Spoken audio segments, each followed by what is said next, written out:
Thunder roared like an angry beast as I worked the wood. My hands, calloused and strong after years of shaping boards and beams, moved with precision even as the sky trembled above us. Master Jenkins was impatient for the new barn, and not even the approaching storm could halt the work. "Faster, Moses!" His voice cut through the humid air like a whip. "That barn needs to be done before the cotton comes in." I kept my eyes down, focused on the joint I was fitting. "Yes, master," I replied, the words bitter on my tongue though my voice remained steady. I had learned long ago to hide my thoughts behind a mask of compliance. I was known throughout the county as the finest carpenter among the enslaved. My hands could transform raw timber into furniture that fetched high prices at market, into structures that withstood the fierce Georgia storms. The irony wasn't lost on me that I built things of beauty and strength while my own life was ugly and powerless. The first heavy drops of rain began to fall as Master Jenkins surveyed my work, his face pinched with permanent displeasure. "You'll work through the night if necessary. I don't care about no storm." He kicked at a pile of wood shavings, scattering them across the work I'd just swept clean. "Understand me, boy?"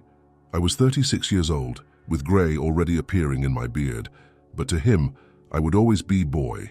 "Yes, master," I answered, the familiar burn of rage warming my chest even as the rain began to cool my skin. As he walked away, I watched his back, the easy confidence of a man who had never questioned his right to own another human being. I gripped my hammer tighter, feeling its weight, its potential. Then I returned to my work, driving nails with precise, controlled force. The storm grew stronger as the afternoon wore on. The other enslaved men had been called in from the fields, but I remained at my post, the partially built barn offering little protection as the wind drove the rain sideways. Lightning flashed across the sky, illuminating the plantation in brief, ghostly tableau. "Moses!" The voice belonged to Elijah, one of the young field hands. He was running toward me, his thin frame bent against the wind. "Moses, they taken Sarah to the post." My heart stuttered in my chest. Sarah was my wife, the mother of my 2 children, and the center of my world. In all the years of our bondage, she had never been whipped. What happened? I dropped my tools, already moving toward the main house. "She broke a dish while cleaning," Elijah panted, struggling to keep up with my longer strides. "Mrs. Jenkins said she did it on purpose." Lightning cracked overhead, closer now, and the answering thunder seemed to shake the very ground beneath our feet. But the storm in my chest was fiercer than anything the sky could produce. I reached the back of the main house just in time to see the overseer, a cruel man named Barrett, tying Sarah's wrists to the whipping post. My children, David and Naomi, aged 8 and 5, were huddled on the porch steps, terrified and crying. The other house slaves had been forced to gather and watch, a warning to them all. Master Jenkins stood under the shelter of the porch, seemingly unconcerned about the inappropriate timing of a whipping during a dangerous storm. His wife stood beside him, her face a mask of righteous indignation over a broken piece of china. "Please, master," I heard Sarah pleading, her voice barely audible above the storm. "It was an accident. The thunder startled me." "Silence," Mrs. Jenkins shrieked. "You've been getting too comfortable, too careless. Barrett, proceed." I stepped forward without conscious thought. "Master Jenkins," I called out, my voice steady despite the rage and fear coursing through me. "The storm is dangerous. Perhaps the punishment could wait until it passes." All eyes turned to me. Slaves didn't intervene in punishments.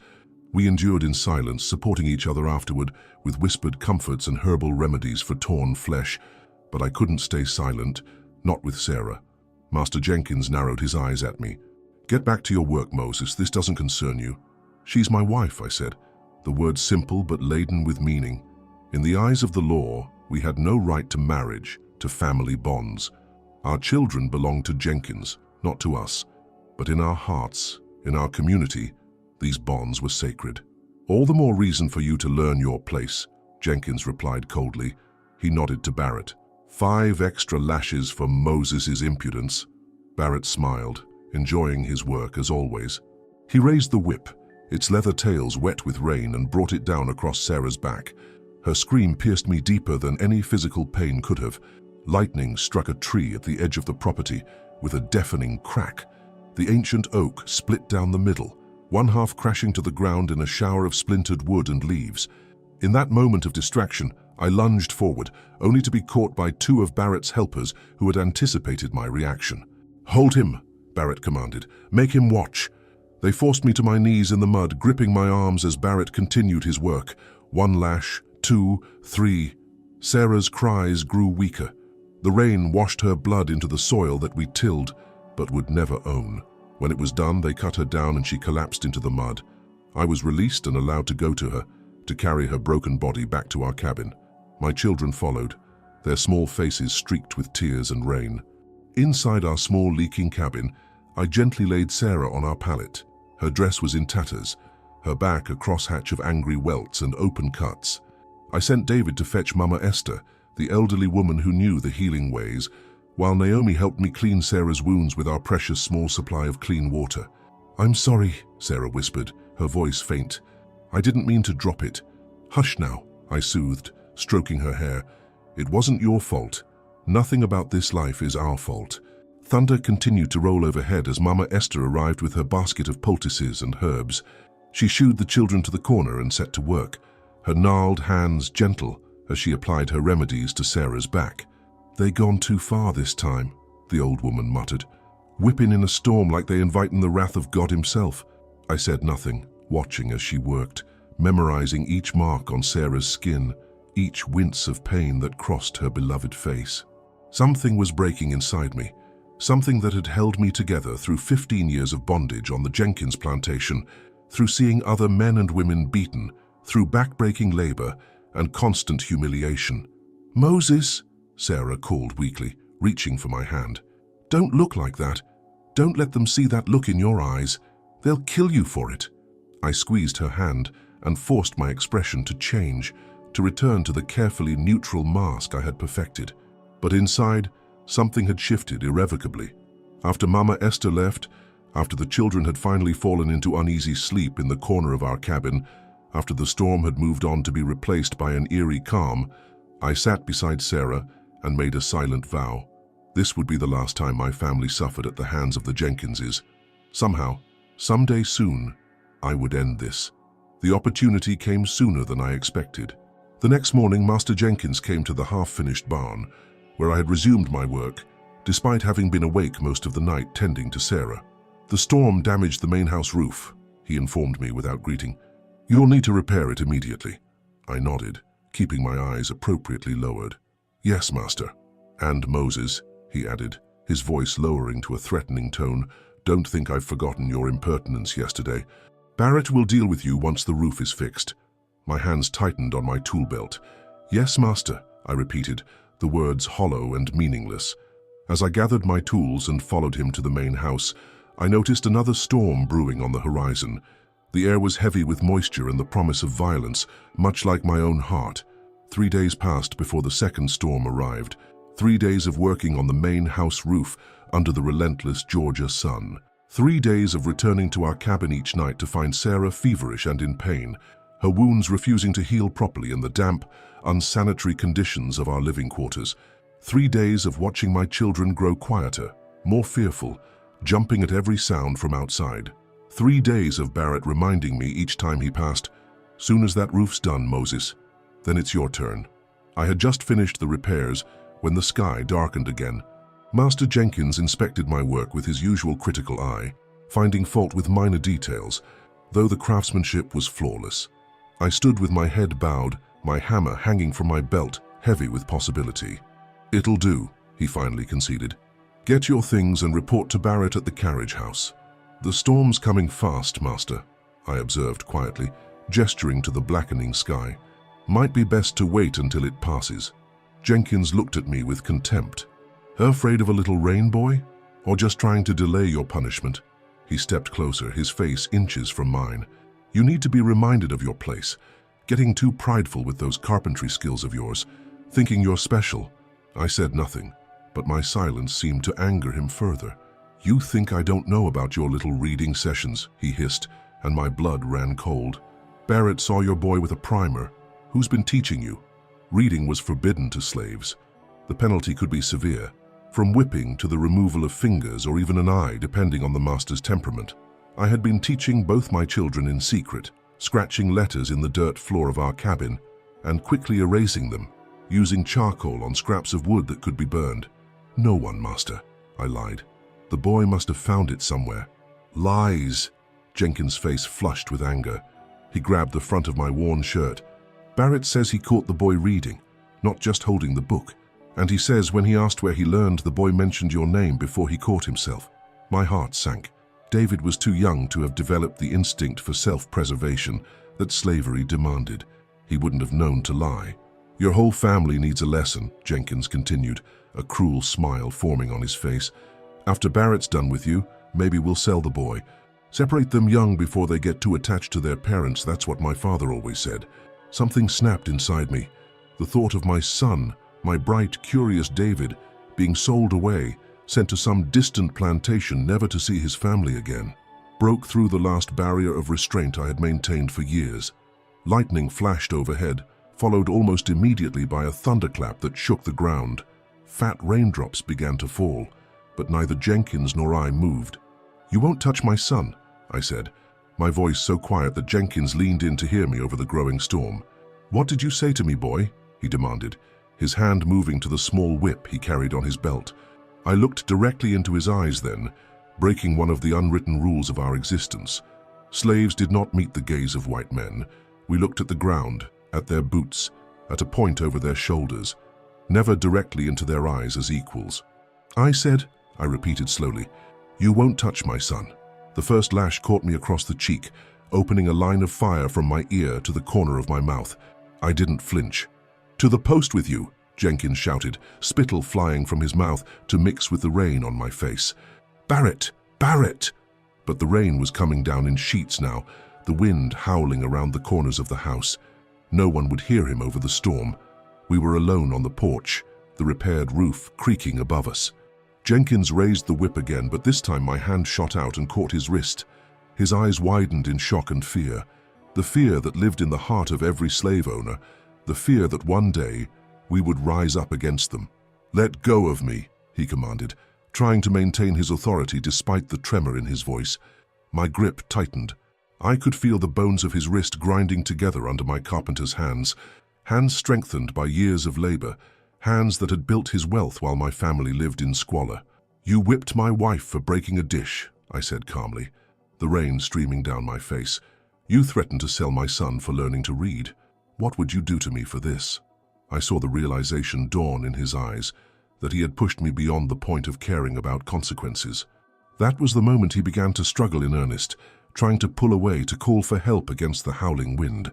With one powerful movement, I twisted his arm behind his back and clamped my other hand over his mouth. Then I began walking, forcing him forward, away from the main house and toward the half-finished barn where my tools still waited. The storm provided perfect cover. The field hands had taken shelter. The house slaves were busy closing windows and placing buckets under leaks, and Barrett was likely in the overseer's cabin, waiting for the weather to clear before carrying out my punishment. Inside the barn, I released Jenkins only to deliver a blow to his stomach that doubled him over, gasping for breath. While he struggled to recover, I quickly gathered rope, the same rope that had been used to bind countless slaves for punishment, and secured his hands behind his back. "Have you lost your mind?" he wheezed when he could finally speak. "They'll hang you for this. They'll burn you alive." "Perhaps," I acknowledged, checking the knots, "but you won't be there to see it." For the first time, genuine fear flickered across his face. "Moses," he said, attempting a reasonable tone, "think about what you're doing. Think about your family. If you stop now, I might be lenient." I laughed then, a sound so foreign to my own ears that it startled both of us. "Lenient? Like you were with Sarah? Or with old Tom when he was too sick to work and you had him beaten anyway? Or with young Mary when your friends visited and you offered her to them for their entertainment?" Each example landed like a physical blow. These were the unspoken horrors that we endured, that we were expected to accept as our lot in life. "That's different," Jenkins protested. "They're property. You're all property." "We are human beings," I corrected him, my voice steady, despite the storm of emotions within me. "With families and dreams and the capacity for both love and hate." I picked up my hammer then, the tool that had built his house, his barns, his furniture. The tool that had earned him praise from visitors who admired the craftsmanship of his possessions without ever acknowledging the craftsman. "Moses, please," Jenkins began to plead, all pretense of authority gone now. "I have a wife, children of my own." "So do I replied simply. The first blow caught him on the temple, not hard enough to kill, but sufficient to stun him into silence. I dragged his limp form deeper into the barn, to the stall where the new flooring was only partially complete. Underneath was a shallow space, not quite a cellar, where tools and seed were sometimes stored. As consciousness returned to him, I delivered another calculated blow, and another. Each strike was for a specific memory. The day I was purchased and separated from my mother at 14. The night Sarah was brought to the plantation and given to me as a wife at the master's convenience. The first time I saw a man whipped to death for attempting escape. Outside, the storm reached its peak, the wind howling through the gaps in the unfinished walls, rain pounding on the partial roof. It was as if nature itself was giving voice to the rage I had suppressed for so long. When it was done, I placed his body in the shallow space beneath the floorboards and covered it with the new planks I had cut just days before. I worked methodically, nailing each board precisely, wiping away any trace of blood with straw and rain. The storm began to abate as I finished, the thunder moving off into the distance. I cleaned my hammer and replaced it in my tool belt, then walked out into the rain-washed evening, my face a careful mask of the same subservience I had worn that morning. But inside, I was irrevocably changed. I had crossed a line from which there could be no return, and strangely I felt not remorse but a terrible clarity. For the first time since I had been taken from my mother's arms and sold like livestock, I had acted not as property, but as a man. The absence of Master Jenkins was not immediately noticed. His wife assumed he had gone to a neighboring plantation to wait out the storm, as he sometimes did when caught away from home by bad weather. The overseer, Barrett, was more concerned with assessing storm damage to the fields than with his master's whereabouts. I returned to my regular duties the following morning, repairing storm damage to the slave cabins. My face betrayed nothing as I hammered and sawed, though every strike of my hammer echoed with memories of the previous night. "You look different," Sarah whispered that evening as we sat in our cabin. Her back was still raw from the whipping, but the fever had broken. She studied my face in the dim light of our single candle. "What happened yesterday? Did Barrett—" "No," I interrupted, glancing at the children who were playing quietly in the corner. "Barrett never found me during the storm." Something in my tone made her look more closely at me. Sarah had always been perceptive, able to read the smallest changes in my expression when others saw only the placid mask I presented to the world. "Moses," she said, her voice even lower, "what did you do?" I took her hands in mine, those beautiful hands that had washed other people's clothes, cooked other people's food, raised our children with such tender care despite the harshness of our existence. "I did what was necessary," I replied simply, "and now we must plan for what comes next." Understanding dawned in her eyes, followed by fear. "The children. We'll have a chance at freedom," I finished for her. "But we must act quickly." That night, after the children were asleep, we talked in hushed tones about the Underground Railroad. We had heard whispers of it for years, a secret network of safe houses and routes leading north to free states and Canada. Slaves who had successfully escaped were spoken of in reverent tones around cooking fires and in the fields, their names becoming legends that gave hope to those left behind. "Mama Esther might know someone," Sarah suggested. The old woman was the keeper of many secrets on the plantation, respected even by those who didn't believe in her healing powers or her visions. "I'll speak with her tomorrow," I agreed. And with John. John was the groom, responsible for the horses and carriages. His position gave him more freedom of movement than most slaves, as he often drove Mrs. Jenkins to town or to visit neighboring plantations. If anyone knew the roads and potential routes for escape, it would be John. The next day passed with excruciating slowness. I worked methodically, repairing a storage shed while keeping my ears open for any mention of Master Jenkins. By midday, Mrs. Jenkins had begun to worry, sending Barrett to inquire at the neighboring plantations. By evening, a search party was being organized. I waited until the cabin area was quiet before slipping out to find Mama Esther.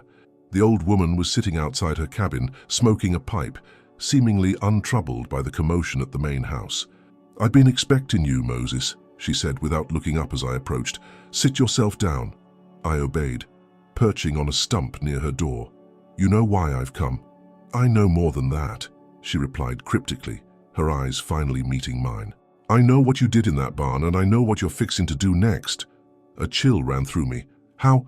She waved her pipe dismissively. "Don't matter how I know. What matters is what comes next." She leaned forward, her voice dropping to a whisper. "3 nights from now, when the moon is dark, John will have the small carriage ready. You take your family to the creek crossing, where the old willow stands bent over the water. Someone will meet you there." I stared at her in disbelief. "You've already arranged it?" Mama Esther smiled, revealing gaps where teeth had once been. "Child, I've been arranging this since the day you was brought to this place. Just been waiting for you to be ready." She reached out and touched my cheek, where Jenkins's whip had left a thin scar. "The spirit told me long ago that you would be the one to break the chains, not just for yourself, but for others." I left her feeling both unnerved and reassured. The following morning I sought out John under the pretense of helping him repair a wheel on one of the carriages. "Mama Esther spoke to me," he confirmed, when we were certain no one could overhear. 3 nights from now, I'll have the carriage oiled so it runs silent, food-packed blankets. The search for Jenkins will make it dangerous," I warned. John's eyes met mine, and I saw that he too had guessed or somehow knew what I had done. "The search works in our favor," he countered. "Everyone's attention is on finding him, not on watching us. And when they do find him," he let the sentence hang unfinished, "they'll assume he tried to take shelter in the barn during the storm," I completed the thought, "and was somehow trapped when part of the new flooring collapsed." John nodded, a grim smile crossing his face. "A terrible accident. Very tragic." The next 2 days were the most difficult of my life. I had to maintain a facade of normalcy while secretly preparing for our escape. Sarah sewed small packs that could be easily carried, hiding our few possessions inside: a change of clothes for each of us, a small knife I had carved with a bone handle, a lock of hair from each child taken when they were babies. I managed to hide away some food from our meager rations, and Mama Esther provided a packet of herbs, some for healing, some to be brewed as tea to help the children sleep during the journey. John promised a map and directions to the next safe house, which he would place in the carriage before we left. All the while, the search for Master Jenkins intensified. Dogs were brought in to track his scent, but the heavy rain had washed away any trail. The neighboring plantation owners arrived with their overseers and trusted slaves, fanning out across the property and into the surrounding woods. On the afternoon of the 3rd day, Barrett decided to conduct a more thorough search of all the buildings on the property. I was assigned to help search the barns and storage sheds, a cruel irony that I accepted with the same impassive expression I had perfected over years of servitude. As we approached the new barn, my heart pounded so loudly I was certain Barrett would hear it. But the overseer was preoccupied, irritable with the fruitless search and the increasing hysteria of Mrs. Jenkins. "Check over there," he ordered, gesturing toward the section where I had concealed the body. "I'll look in the tack room." I moved slowly, pretending to search thoroughly while staying as far from the new flooring as possible. The barn smelled of fresh wood and hay, with no hint of what lay beneath the boards. My craftsmanship, at least, was holding up. "Nothing here," I called after a suitable interval. "Should I check the loft?" Barrett emerged from the tack room, scowling. "Waste of time. He's not on the property. Must have been thrown from his horse during the storm, or maybe fell into the creek and was swept downstream." I nodded, careful not to show any reaction. The creek was running high after all that rain.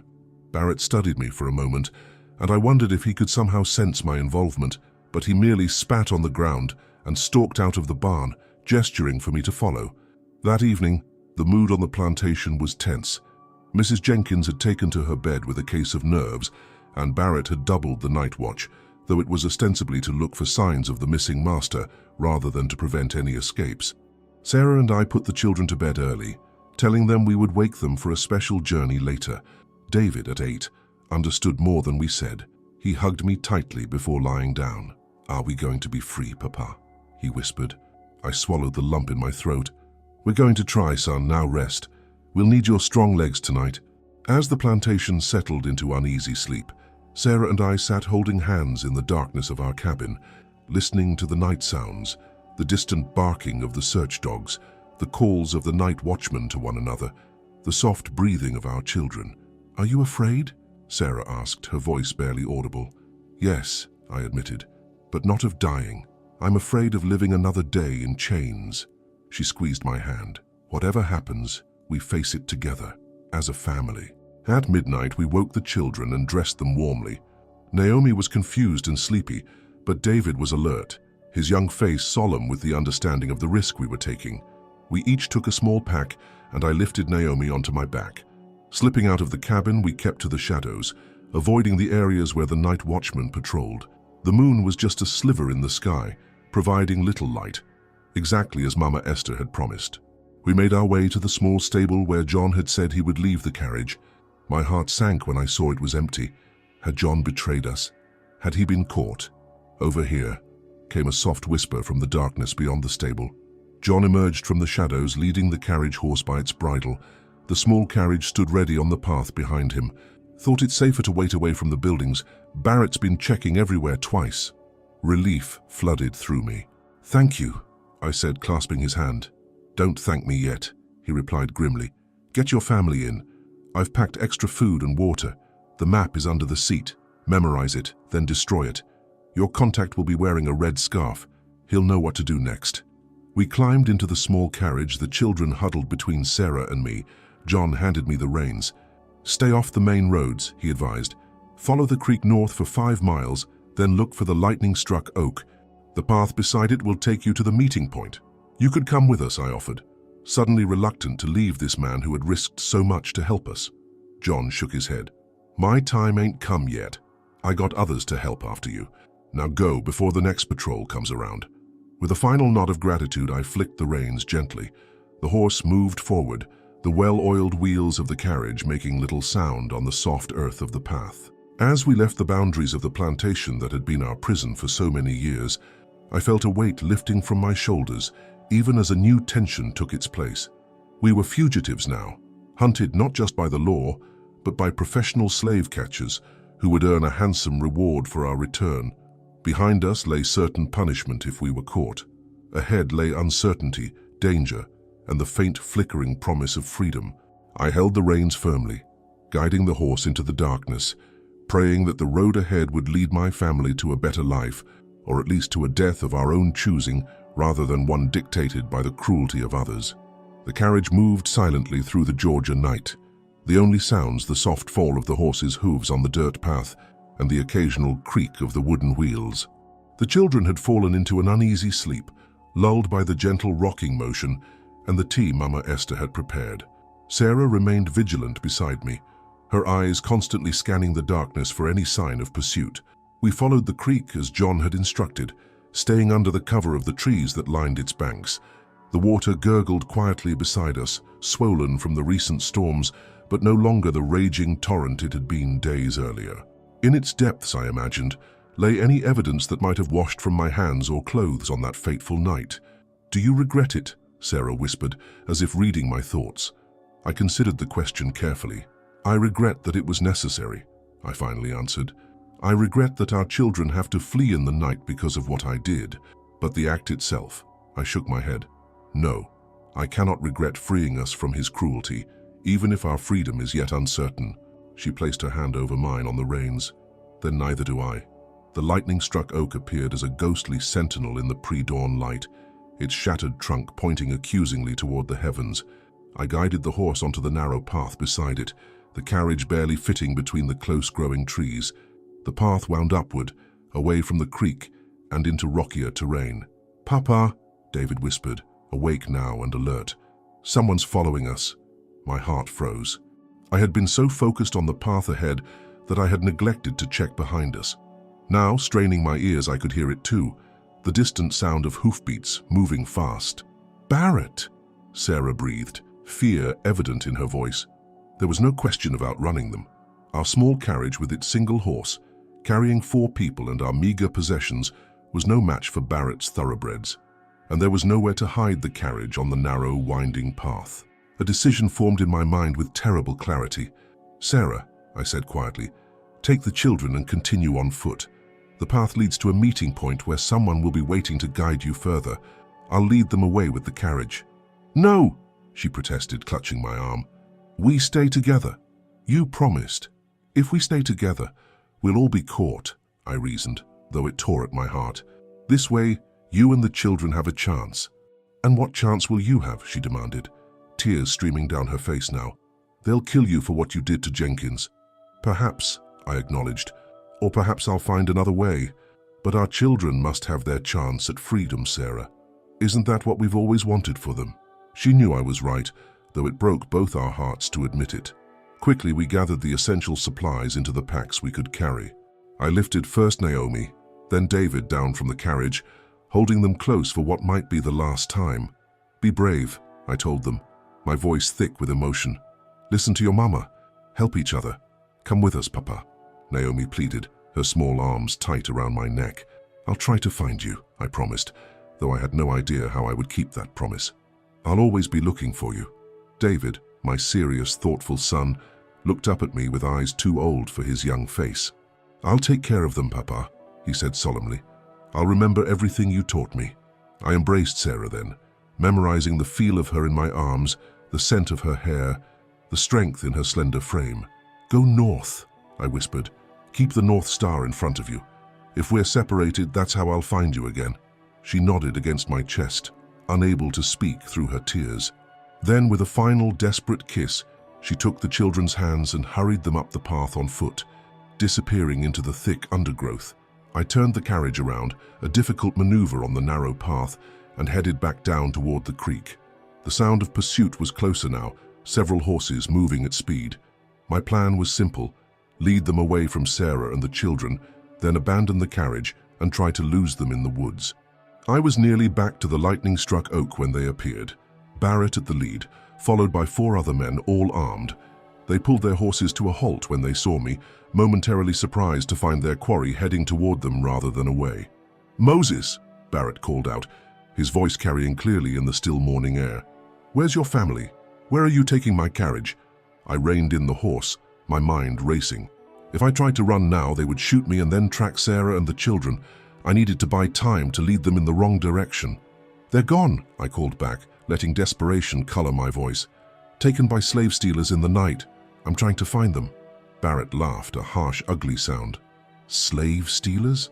Is that the best lie you could come up with?" He urged his horse forward until he was alongside the carriage, his rifle trained on my chest. "We know what you did, Moses. One of the house slaves heard you and Jenkins arguing during the storm, saw you leading him toward the barn." My blood ran cold. I'd been so careful, had thought the storm had covered our movements completely. "Where is he?" Barrett demanded, cocking his rifle. "Where's Master Jenkins?" I remained silent, calculating my options. They were few and desperate. "Search the carriage," Barrett ordered 2 of his men. "The rest of his family must be hiding inside." As the men dismounted and approached, I made my decision. With a sudden shout, I slapped the reins hard against the horse's back. The startled animal lurched forward, knocking Barrett's rifle aside as it bolted past him.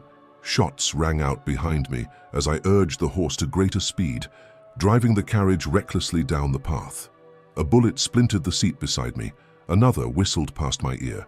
But I kept going, steering the terrified horse off the path and into the dense woods, branches whipping against my face as we crashed through the underbrush. The carriage bounced violently over roots and rocks, threatening to overturn with each turn. I could hear Barrett and his men in pursuit, their horses more nimble without the burden of a carriage. It was only a matter of time before they caught up. Ahead, I could see the creek again, running fast and deep where it cut through a ravine. An idea formed, desperate, likely fatal, but the only chance I had to lead them away from Sarah and the children. I steered the horse directly toward the ravine, the carriage gathering speed as we descended the slope. Behind me, I heard Barrett shout in alarm as he realized my intention. At the last possible moment, I leapt from the carriage, tumbling painfully through brush and over rocks. The horse and carriage plunged into the swollen creek with a tremendous splash, the current immediately beginning to carry them downstream. Dazed but determined, I dragged myself into the dense undergrowth, concealing myself just as Barrett and his men reached the edge of the ravine. "He's gone into the water," one of them shouted. "Spread out along the banks," Barrett ordered. "He'll have to come ashore somewhere downstream." From my hiding place, I watched them split up, 2 men heading upstream where Sarah and the children had gone, the others following the creek downstream. I waited until they were out of sight before crawling deeper into the forest, moving parallel to the creek but away from the path my family had taken. My plan had worked partly. I had drawn most of the pursuers away from Sarah's trail, but 2 were still heading in their direction. I had to circle back, to find another way to warn them or divert attention. I moved as quickly as I could through the woods, ignoring the pain from my fall and the blood that trickled from a cut on my forehead. The sun was rising now, making concealment more difficult. Every sound, a snapping twig, a rustling leaf, seemed amplified in my heightened state of awareness. After what felt like hours but was likely only minutes, I found myself approaching the lightning-struck oak again. From my position, I could see the two men Barrett had sent upstream. They had dismounted and were examining the ground, looking for tracks. "Here," one called. "Footprints, smaller ones. A woman and children." My heart sank. They had found Sarah's trail. In moments they would be in pursuit and mounted. They would quickly overtake my family on foot. Without conscious thought, I picked up a heavy branch from the forest floor. If I could disable their horses, Sarah and the children might still have a chance. I began to move toward the tethered animals, keeping low and using the trees for cover. I was within a few yards of the horses when a twig snapped beneath my foot. One of the men spun around, his pistol drawn. "He's here!" he shouted, firing in my direction. The bullet embedded itself in the tree beside me. Abandoning stealth, I rushed forward, swinging the branch with all my strength at the nearest man. It connected with his shoulder, sending him sprawling. The second man fired again, the bullet grazing my arm, tearing through cloth and skin with a line of fire. I swung again, catching him across the knees. He fell with a cry of pain. But the first man was already regaining his feet, drawing a wicked-looking knife from his belt. "You're gonna wish you'd never been born, boy," he snarled, lunging forward. I dodged sideways, swinging the branch again. This time he was ready, ducking under my swing and driving his knife into my side. Pain exploded through me, but the rush of desperate energy that followed allowed me to bring the branch down on his head with crushing force. He collapsed, unmoving. The second man was crawling toward his dropped pistol. Ignoring the spreading warmth of blood along my side, I staggered to the weapon and kicked it away, then delivered another blow with my branch. He lay still. I stood swaying, my breath coming in ragged gasps. I had won this skirmish, but at what cost? The wound in my side was serious, not immediately fatal, but enough to slow me down, to leave a trail of blood for Barrett to follow. I untied the horses and slapped their rumps, sending them galloping in the opposite direction from Sarah's path. Then, pressing a hand to my bleeding side, I continued up the trail my family had taken. The path grew steeper, rockier, more difficult to navigate in my wounded state. Several times I stumbled, each fall sending fresh waves of agony through my body. But I pushed on, driven by the need to know that Sarah and the children had reached safety. The sun was high in the sky when I finally reached the meeting point John had described, a small clearing beside a natural rock formation that resembled a crouching man. I approached cautiously, scanning for any sign of my family or the contact with the red scarf.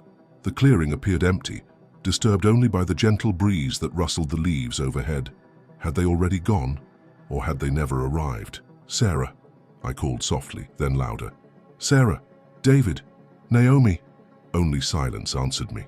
I was about to turn away in despair when I noticed something caught on a bramble at the edge of the clearing, a small scrap of fabric from Naomi's dress.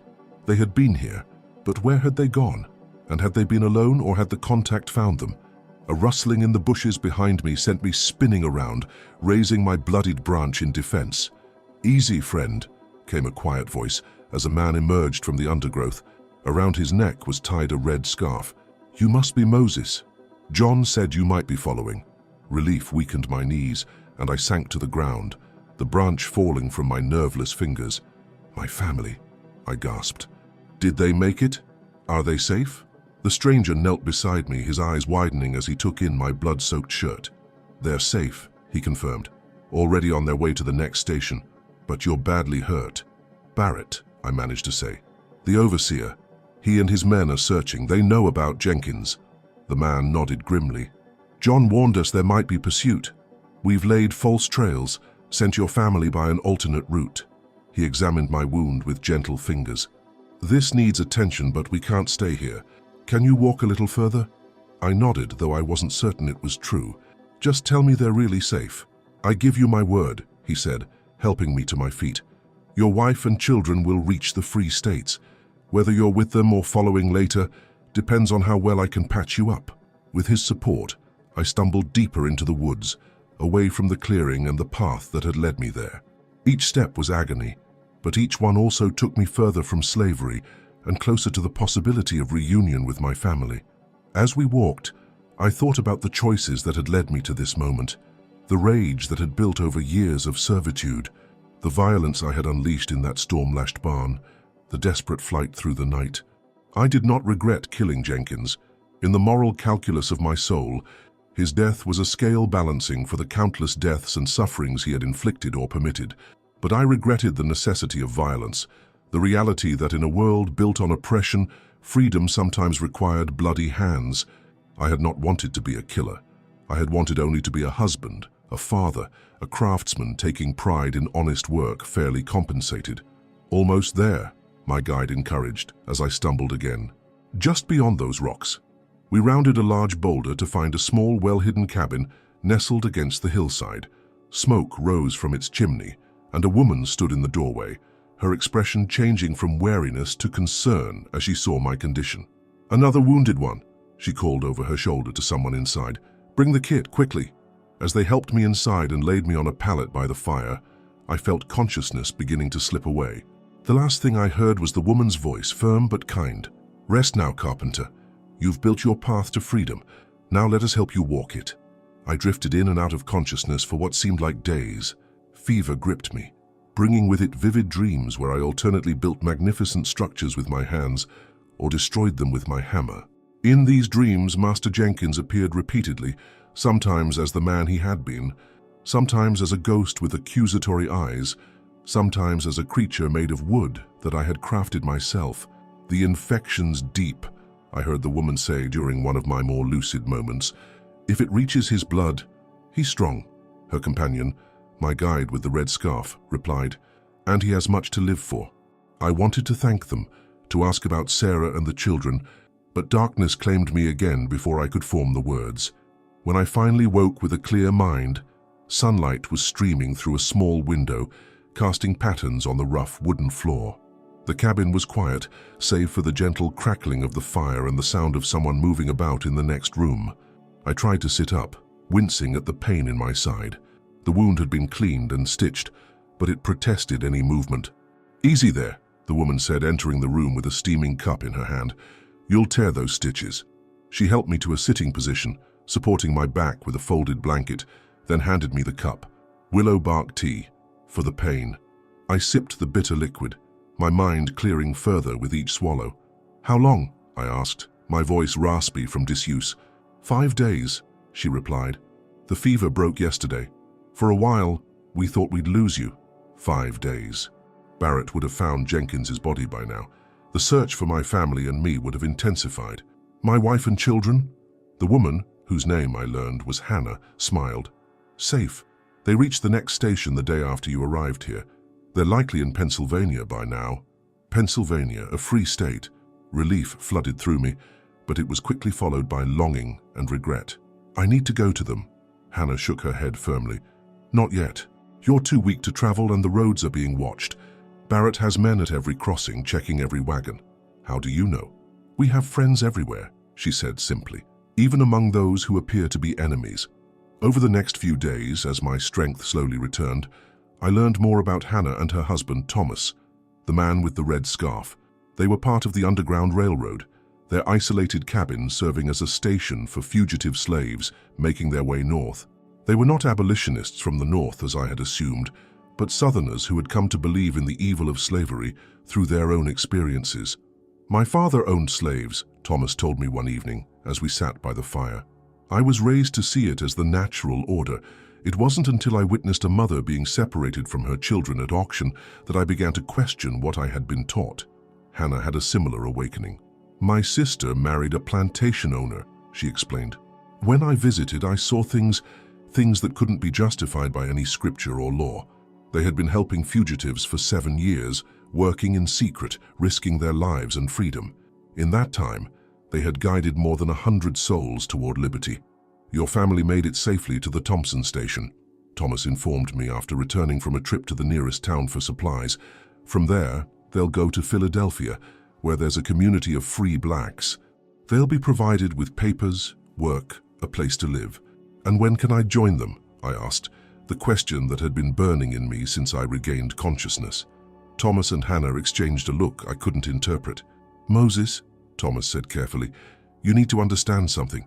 You're not just a fugitive slave. You're wanted for the murder of Alfred Jenkins."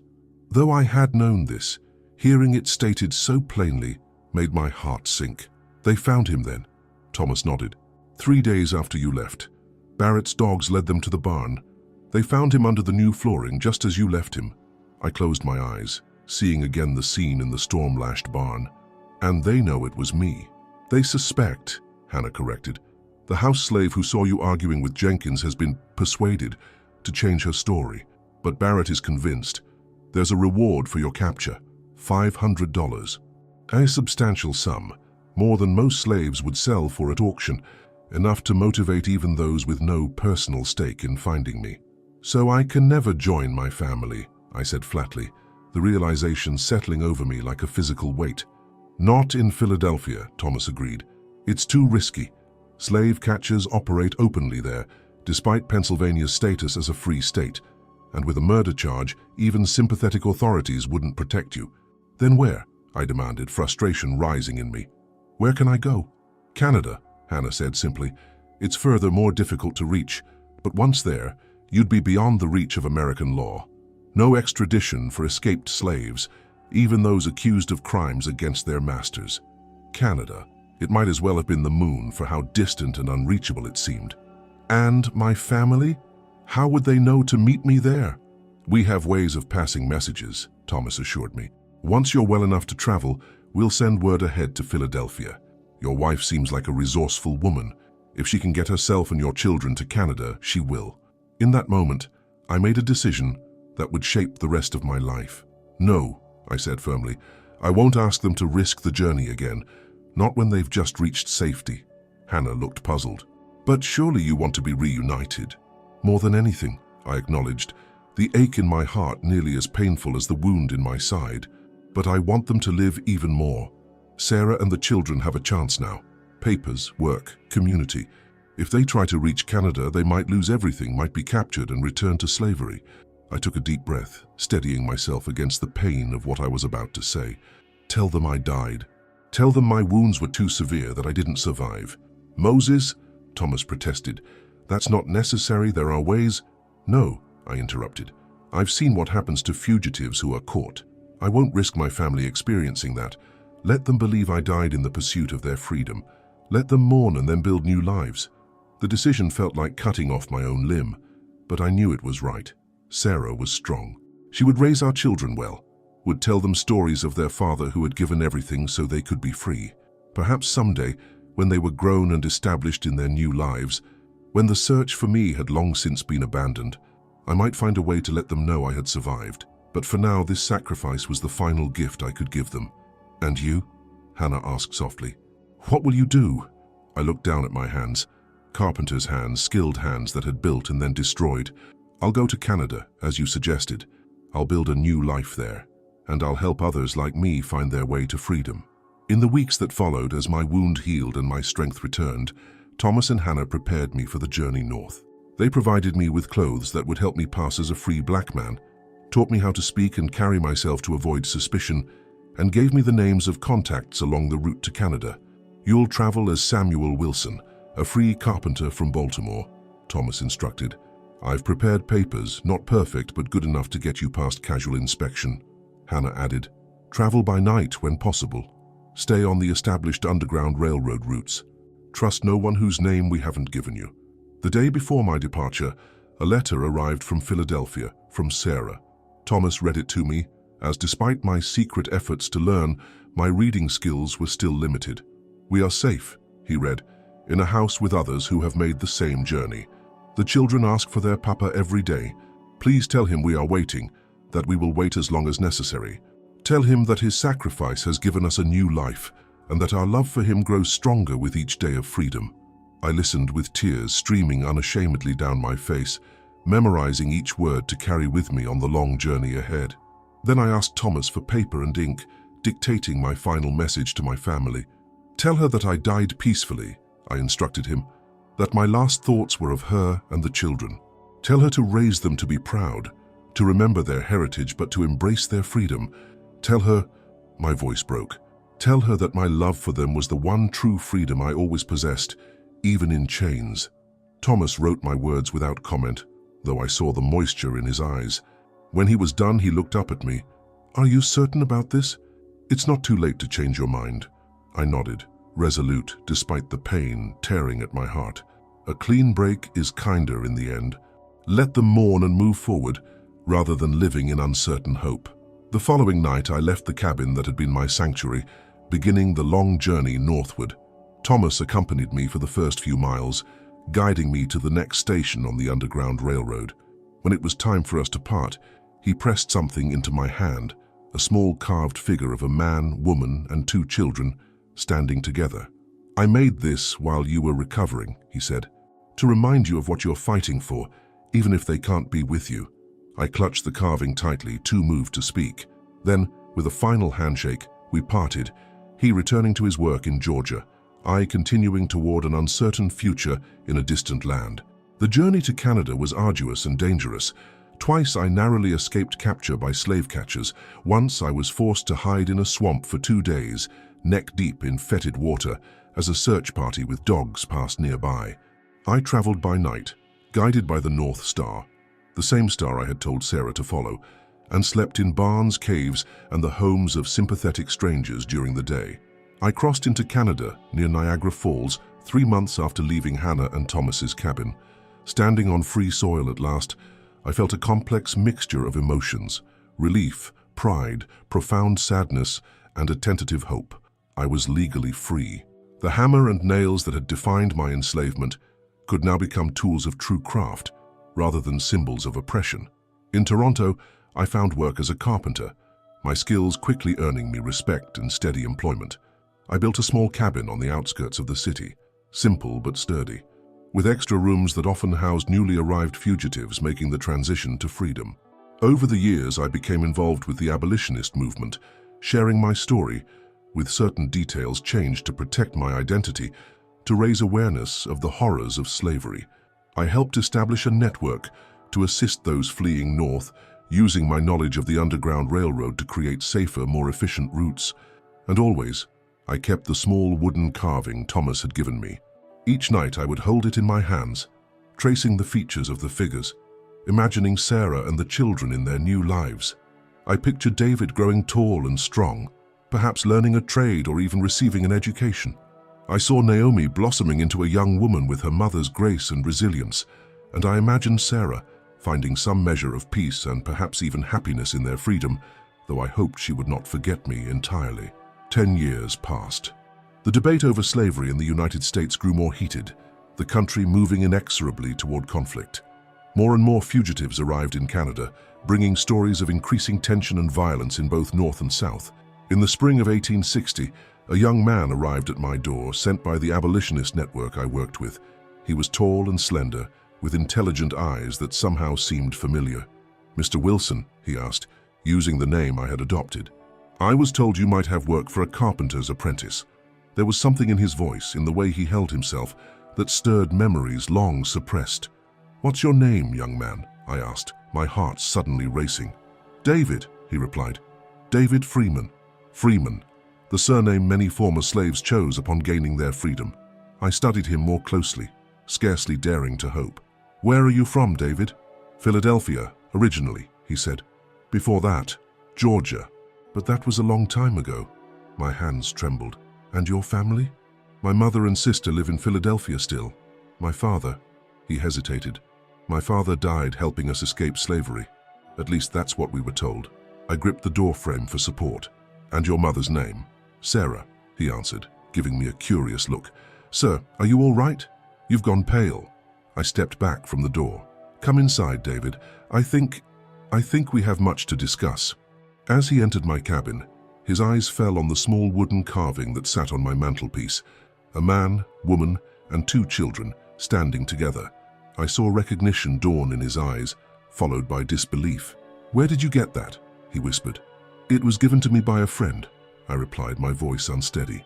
A reminder of what I had lost and what I had saved. David turned to me slowly, his eyes, Sarah's eyes, wide with shock and dawning understanding. "Papa," he breathed. "Is it really you?" I opened my arms, and my son, my grown son, the boy I had last seen as an 8-year-old child, stepped into my embrace. We stood there, holding each other, weeping without shame, as a decade of separation collapsed in an instant. "They told us you died," he said when we finally drew apart, "from your wounds.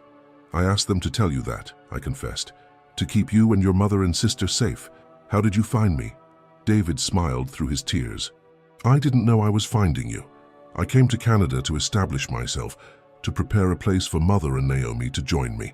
The Abolitionist Network sent me here because they said you were the best carpenter in Toronto and might take on an apprentice." He shook his head in wonder. "But Mother always said you were watching over us. She seemed to know somehow that you hadn't really died." "Sarah," I murmured, her name a prayer on my lips after so many years. "How is she and Naomi?" "Well," David assured me, "Mother works as a seamstress.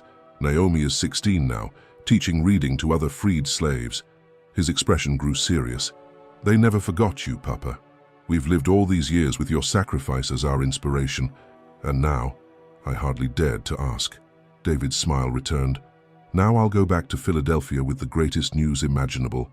And then, if you'll have us, we'll all come home. To you." "Home," I repeated, the word filled with a meaning it had never held before. Not a place built by forced labor, not a cabin assigned by a master, but a home of my own creation, where my family could finally be whole again. As David and I sat talking late into the night, sharing the stories of our years apart, I reflected on the strange, painful journey that had led to this moment. The violence I had committed in that Georgia barn had been born of desperation, of a father's need to protect his family from cruelty and degradation. I had taken a life, but in doing so, had saved 4 others, and perhaps, through my work with the abolitionist movement, many more. I would always carry the weight of that act, would always remember the sound of my hammer striking in the storm-lashed darkness. But I would also remember this moment.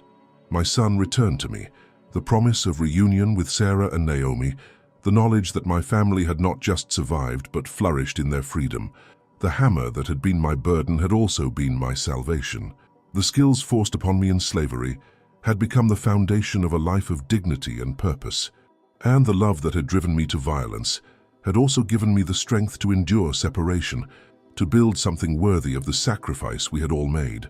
As dawn broke over Toronto, I stood with my son on the porch of the home I had built, watching the sun rise on a day I had never dared to imagine, the first day of our family's true freedom, together at last. This was the story of Moses Jenkins, later known as Samuel Wilson. He reunited with his family in Toronto in 1860, where they lived until his death in 1883. Though he never returned to the United States, his carpentry business thrived, and he trained dozens of formerly enslaved men in the trade. He was buried in Toronto Cemetery, his headstone bearing both his names and the simple epitaph, "He built more than houses, he built freedom." The echoes of Moses Jenkins' story resonate through time, a stark reminder of the brutal fight for freedom. If these untold stories of defiance and survival stir your soul, join our community. Subscribe to our channel to uncover more hidden truths from the shadows of American slavery. Your support helps us keep these powerful narratives alive.